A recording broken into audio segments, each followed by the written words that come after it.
The Penguins waste no time in free agency as they signed Brandon Tanev to a 6-year deal worth $3.5 million per season. Brandon Tanev is a 27-year-old two-way winger who's pretty much known for his defensive game. He can kill penalties, he's good at blocking shots. He's a guy you can put on the ice when you're trying to protect a one-goal lead. He gives 100% on every shift, he battles hard on the corners, and he can chip in with some offense here and there. He put up 14 goals, 29 points for the Jets this year, that being a career high for him. Now, don't get me wrong, I think Tanev is a solid player, and I'm pretty sure everybody thinks he's a solid player.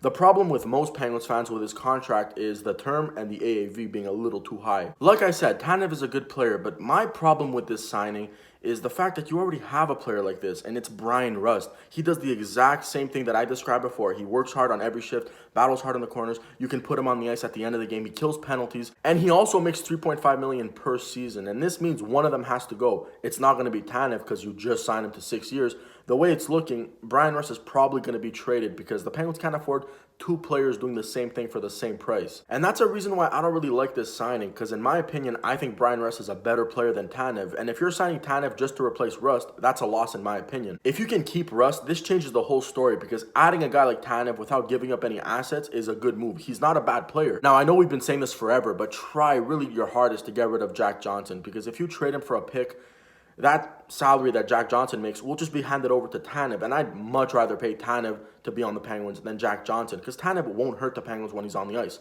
Jack Johnson, although, he hurts the Penguins on the ice and off the ice with his contract. Now, if the problem is teams don't want to take on Jack Johnson alone, then, like I said, you can't have two players doing the same thing at $3.5 million and keep Johnson as well. Then you have to trade Rust and maybe include him in a package with Jack Johnson, and right there you're freeing up close to $7 million. But whatever it is, you have to move cap space, whether it's Rust, Johnson, Goodbranson. Some people have been mentioning Hornqvist. I think that's a little bit too much, but they've already traded Kessel, so anything's possible. Because as of right now, the Penguins only have $1.5 million in cap space left, and they still have to sign RFAs Marcus Pettersson, Teddy Blueger, and Zach Aston Reese. And in my opinion, I don't even think $1.5 million is enough for Marcus Pettersson alone.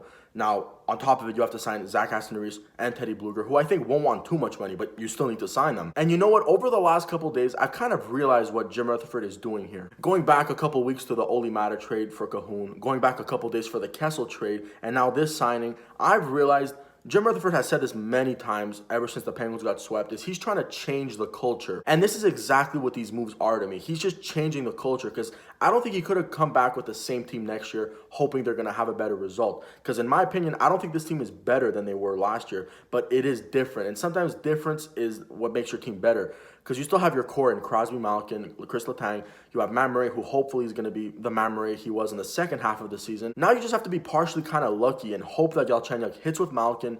Cahoon has another solid 40-point season. Hopefully Brandon Tanev scores 10, 15 goals, maybe 30, 35 points. Let's just be as optimistic as we can, and I definitely don't think Jim Rutherford is done here. One contract from the Penguins has to go, whether it's Bryan Rust, Jack Johnson, Goodbranson, maybe Patrick Hornqvist. One of these guys, or even two of these guys, needs to go to clear cap. So give me your thoughts in the comments. Who do you think the Penguins trade to clear cap space? My guess is still on Bryan Rust. And seeing what Chicago gave up for Andrew Shaw yesterday, I definitely think there's a market for a guy like Bryan Rust. I definitely think you can get a second and another pick for him, maybe just a prospect. But I definitely think there is value to Bryan Rust. And like the video if you enjoyed. Give me your thoughts on Brandon Tanev's contract. Again, I don't mind the player. I just thought it was really unnecessary, and it was quite a waste of $3.5 million in my opinion. Give me your opinion in the comments. And as always, thank you so much for watching.